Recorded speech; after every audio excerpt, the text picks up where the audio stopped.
Hello, hello. Hello, hello, everybody. Happy Monday after a long, long holiday weekend. Whew. I hope you enjoyed your Thanksgiving. I sure did. Hey, Glenda. Thanks for tuning in. I was just asking, I hope everybody had a nice Thanksgiving. Ours was very quiet, but it ended up being a blessing. Because I kind of was able to listen to my promptings to slow down and kind of dig in and do some writing and some reading and some thinking and praying. I posted about that last night. And it was really a wonderful opportunity. I was really productive and got a lot of things done, but I didn't do necessarily everything that was on the list. And I think that's okay. Because I think the time that I did spend was much better spent. So I don't feel bad about it. I'm kind of excited about tonight's topic because, things, oh good, I'm glad you had a nice Thanksgiving and spent it with family. Hey, Wendy Sue. Hi, Patty. So the topic tonight, what if? There are a couple of things going on. I'm reading this fantastic book that one of my best friends sent me. It's called If. It's by Mark Batterson. If you have not read it, I strongly, strongly recommend that you do. I actually started it twice. And finally, over the 4 days, I just felt this prompting that I really needed to read it in earnest. So I sat down with it, and I was just blown away by how it aligns with what is going on right now in the social media, the Dream Coach group that has just launched in the last couple weeks. And a year ago, I was one of the participants, and it was so impactful for me, and I've shared a lot about that. This go round, I'm blessed to be one of the coaches helping out, and that really just fills me up. It's wonderful. And I kind of got a lot of all the feels all over again as some of the people were starting this journey, and it brought back a lot of memories for me, and it kind of brought me back to kind of do a reboot, I guess, because publishing my book was just a dream. It wasn't the dream or the only dream. And so I kind of, my interest has kind of been piqued again on exactly what is going to come next. But one of the things that John Eric Mosler, my coach, has been talking about, and that we've been sharing with the group is about the labels. This was just over the holiday.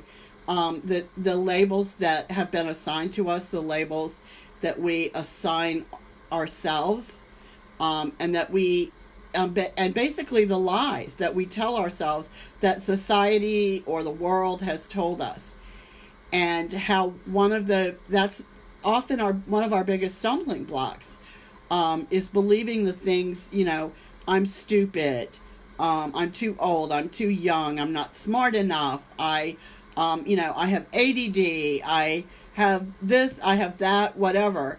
And over time, when those are repeated often enough, we start to claim them, and they start to become our identity. And this really ties in really well with the book, If, because the subtitle is Trading Your If Only Regrets for God's What If Possibilities. And so it really goes in line, because one of the exercises that we talked about doing in the coaching group was to turn all those negatives. What is the positive? What is the other side of the coin for that? And how can you turn those into positive attributes that are going to help you on your dream journey? You have ADD. It means you have a lot of energy, and you're probably really smart. And so you can use that energy and enthusiasm to drive your dream. Your OCD, you're super organized. So you'll do a really good job at planning the steps of your dream. All of the things, you're too old. You just have all great life experience. You've learned from a lot of past mistakes. You're too young. You have enthusiasm, and you don't know all the things that might go wrong. And so you're enthusiastic and you charge right ahead. The author is Mark Batterson. I'll post the link, the information on the book. He's written a whole bunch of them, and now I can't wait to read the rest of them. But it's Batterson, and he's awesome. I really like his writing style because it's very conversational, and he's not real preachy.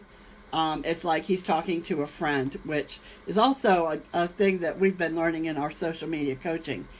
But it has really struck me because for people to make those realizations, to watch that process in the group, to see them start to view themselves in a different way, in an empowering way and a positive way, is really, it's emotional, and it's a beautiful thing.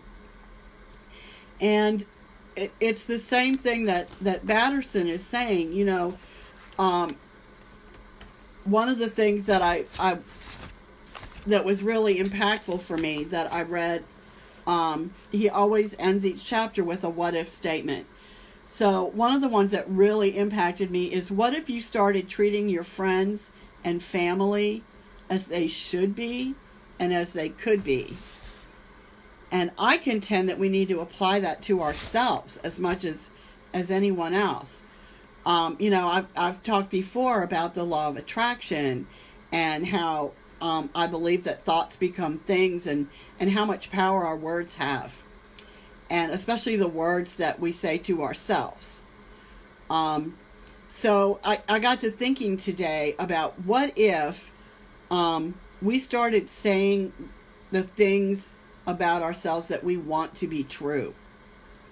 And it's not that we're lying, it's that we all possess these qualities within us, but maybe the world has beaten them out of us. Maybe we've done it to ourselves. But what if we start saying empowering things to ourselves that represent what we could be or what we should be, and start speaking those words into ourselves? Do you think you might start changing the way you look at yourself, you think about yourself, that you speak about yourself to others? I know that for me, this has been a very powerful exercise. So I wanted to share a little bit of it with you. I found an article online about, I think it was 15 things that you can say about yourself.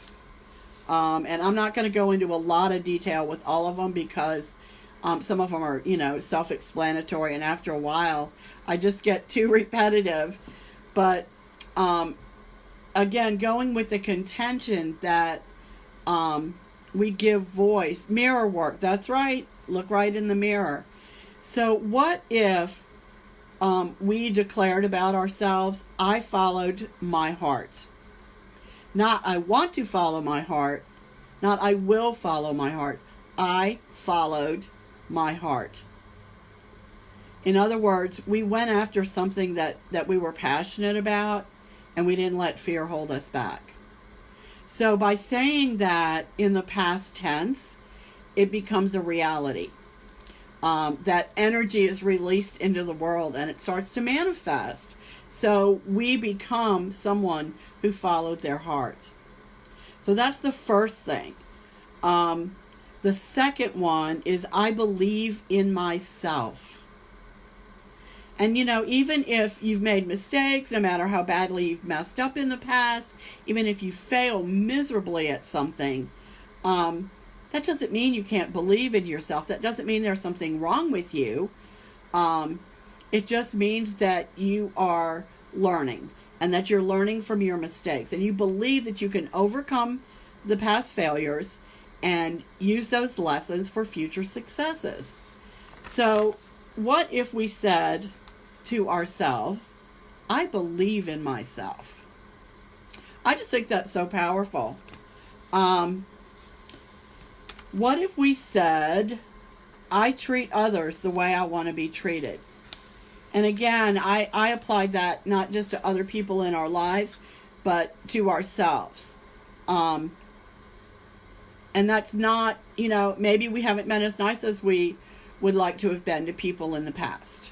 Maybe we've said hurtful things or done hurtful things. Those are regrets and it's not that we're, forgetting about them. It's that we're turning over a new leaf. We're becoming the person. We are the person who treats others the way we want to be treated, who treat ourselves with gentleness and kindness and respect. I think after a while, I know this is true because I've started doing some of this work. After we start telling ourselves that we have become the best version of ourselves, it really starts to happen. And it's really crazy because some mornings I just realize, or afternoons, or whatever a situation might be, I'll catch myself and realize that I've made progress in this area, and it's really cool. I was, after my mom died, I was shut down for a long time, for quite a few years, and it's almost like I'm awakening again and redefining myself and recreating myself, and it's great to have these positive affirmations, these truths to speak into the universe about myself. Hold on just a minute. I'm going to cut off my heater. There we go. So a couple of other ones that I thought were powerful and that I know for myself I've struggled with in the past, and I've heard a lot of people. Hey, Melanie. I've heard a lot. Oh, thank you, Natalie. I've heard a lot of people share with others. I look for positivity in all things. And that's not saying that you're Pollyanna and, everything is so wonderful. It's that we know that without a doubt that there is something positive in every situation. And that's so hard sometimes when we're in the midst of a situation, especially if it is something that's challenging or hard for us. Hey, Kim, thanks for hopping on. But I can use my experience of having seen how God used things in my past that were challenging, that were difficult, to make it into something positive moving forward. So having that past benefit, it's easier for me to see more positivity in every situation and in the world. There are a couple of these that I honestly that I have struggled with. One is I trust my intuition. I have really good intuition about things, but a lot of times I discount it. And I think I'm getting better about this, about speaking up and about acting on my intuition. But I just, and I don't know why. I guess because I didn't feel empowered in the past. I felt that others didn't value my intuition, my feelings, my thoughts on things. And so I kept quiet and did what someone else said to do. I know in the past, maybe I had a need to be accepted and approved of, and so I shut down my own intuition and went with what someone else thought or said. And, unfortunately, it doesn't usually turn out the best. Sometimes it does if we're lucky, but not always. So I'm really learning to trust my intuition and to act when I feel called to act, like this over this long holiday of the 4 days. It is hard, Natalie. Over the 4 days, each day I kept getting a stronger and stronger feeling that I was supposed to slow down and, settle down and just kind of take this time to reflect. And I'm so glad I did, because I listened to what my intuition was telling me. And I think the benefit is going to continue to grow for doing that. And what kind of also goes along with it is What if we told ourselves, I speak up?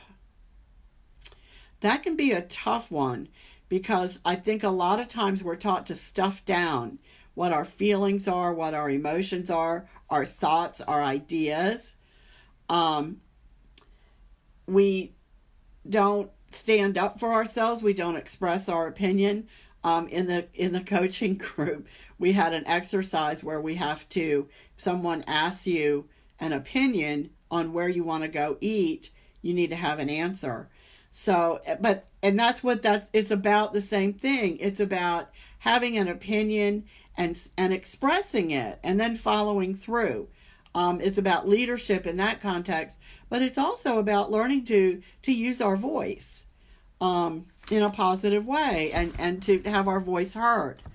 I'm good at letting other people know they matter. I'm not as good as I would like to be. I think I'm pretty good at it, but I do go through periods where I'm not thoughtful or intentional enough about letting people know how much they mean to me. And part of that, I think, is an outcropping of if we haven't filled ourselves up, it's hard for us to pour into others.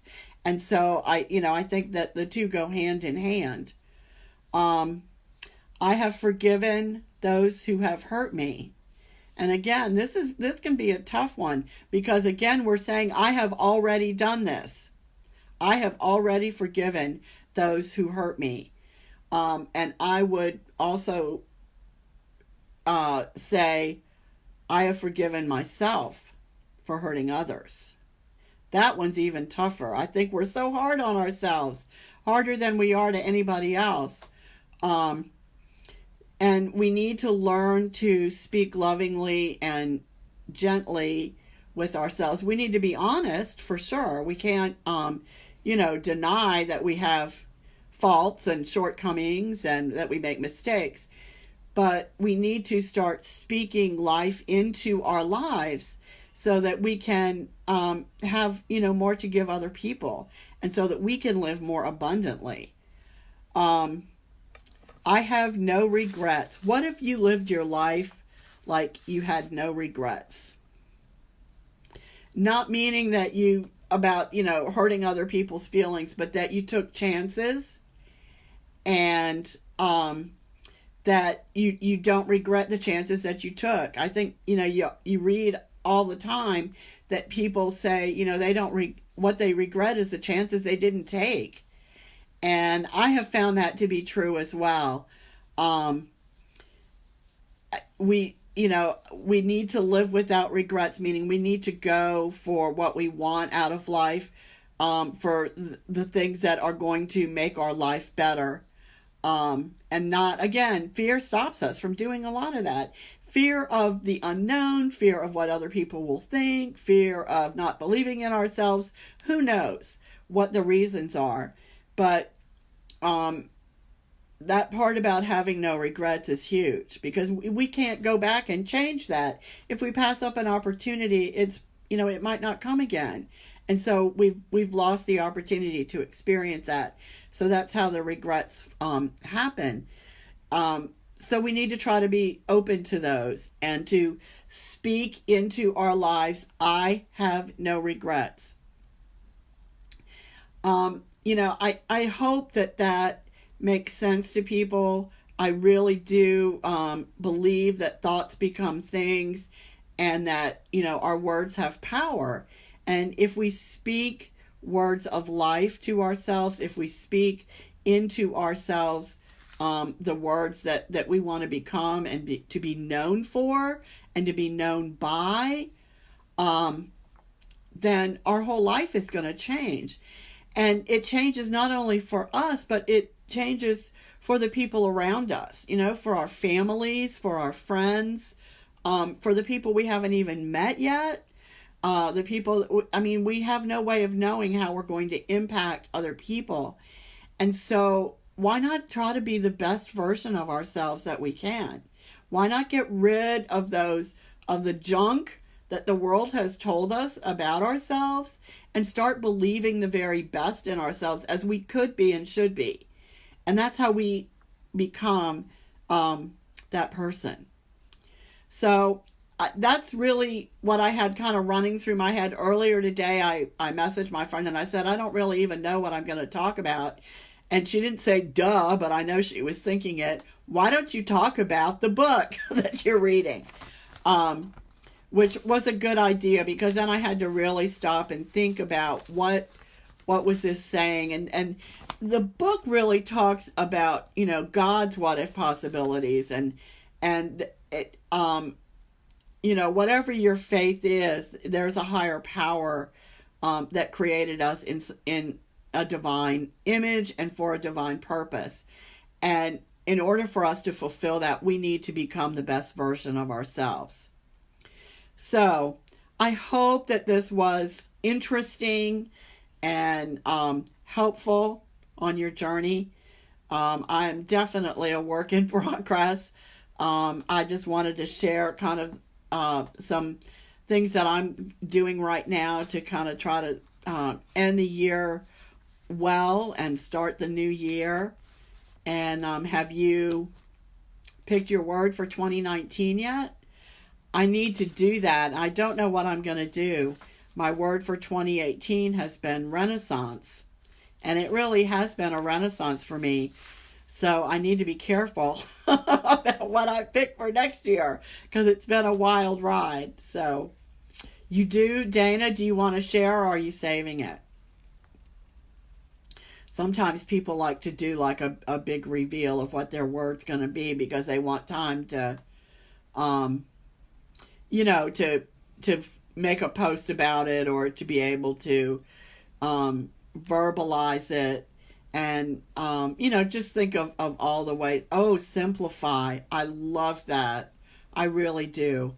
I think all of us should do a little bit more of that. Intentional. That's a good one too, Larissa. I like that. Yeah, Glenda, I'm still working on mine. Tell you what, as you think of your words, let me know. I'd love to hear what they are.